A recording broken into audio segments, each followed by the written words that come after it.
নমস্কার বন্ধুরা, বৈশাখী Rasoi and vlog থেকে আজ আমি পেঁয়াজ পাতা দিয়ে আলু পোস্ত বানাবো। আপনারা প্লিজ দেখতে থাকুন। এই পেঁয়াজ পাতা দিয়ে আলু পোস্ত আপনারা হয়তো অনেকেই খেয়েছেন।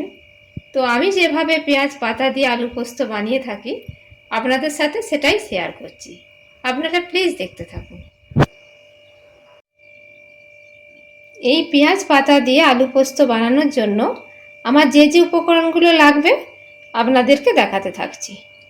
এখানে পেঁয়াজ পাতা আমি নিয়েছি কুচিয়ে, এখানে আলু নিয়েছি এইভাবে কেটে নিয়েছি, আর এখানে আমি ঘি নিয়েছি, সরষের তেল নিয়েছি, আর এখানে আমি একটু নুন নিয়েছি, আর এখানে আছে পোস্ত, আর এখানে আমি দুটো কাঁচা লঙ্কা নিয়েছি, এখানে নিয়েছি আমি কালো জিরে। আপনারা দেখতে থাকুন। কড়াইয়ে আমি প্রথমে সরষের তেল নিয়ে নিয়েছি, এবার আমি কালো জিরেগুলো দিয়ে দিচ্ছি, আর একটা কাঁচা লঙ্কা আমি দিয়ে দিচ্ছি।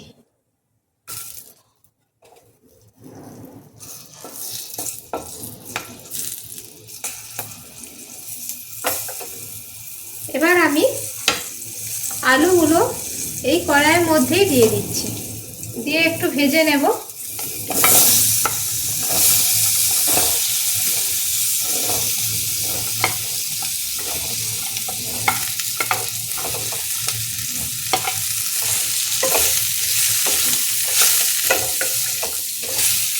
একটু ভেজে নিই, তারপর পেঁয়াজ পাতাগুলো দিয়ে দেবো এর মধ্যে।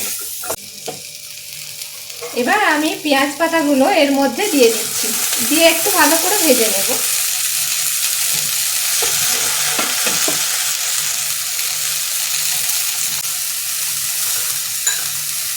পেঁয়াজ পাতাগুলো দিয়ে আমি একটু নুন দিয়ে দিচ্ছি, দিয়ে এটা ভালো করে ভেজে নেব।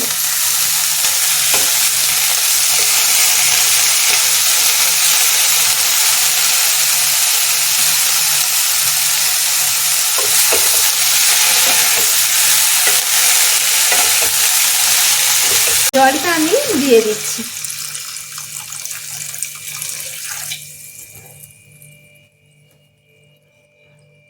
জলটা আমি দিয়ে দিলাম, দিয়ে একটু চাপা দিয়ে দেব, দিয়ে এটা সিদ্ধ করতে দেব।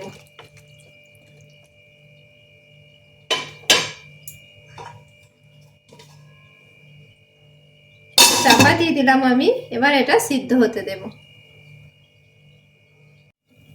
আমি এখন পোস্তটা একটু পেস্ট বানিয়ে নেব।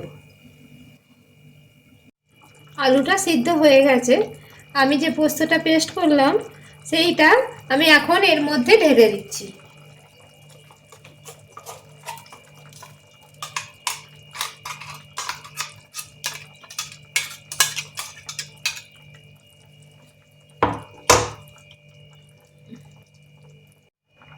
এখন এর মধ্যে আমি একটু নুন দিয়ে দিচ্ছি, আমি অল্প একটুই দেব, কারণ আমি যখন আলু আর পেঁয়াজ পাতাগুলো ভাজছিলাম তখন একটু দিয়েছিলাম, সেজন্য এখন আমি অল্পই দেব।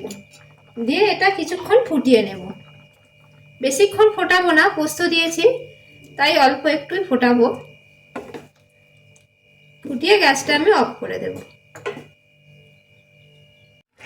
একটু ফুটিয়ে নিলাম, এবার আমি এর মধ্যে একটু ঘি ছড়িয়ে দিচ্ছি। ঘি ছড়িয়ে দিলাম, গ্যাসটা এবার অফ করে দেব, দিয়ে আমি এটা একটু ঢাকা দিয়ে রেখে দেব।